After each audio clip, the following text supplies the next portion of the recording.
চিতো কি আসবে? ভূতো কি আসবে? বদমাশি কিন্তু বার করছে না।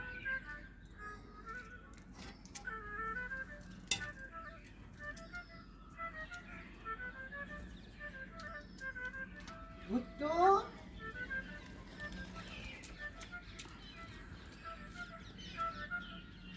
এটা ভূতুর কি হচ্ছে?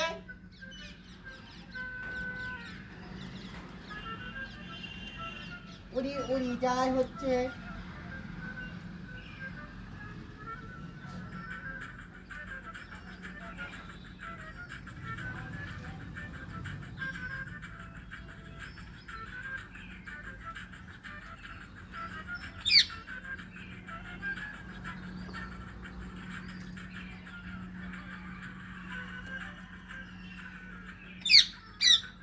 হ্যাঁ, হাতটাকে একটু সামনে ওর সামনে আনার চেষ্টা কর আর দেয়ালটাতে রাখ, বুঝলি, দেয়ালে হাত রাখ।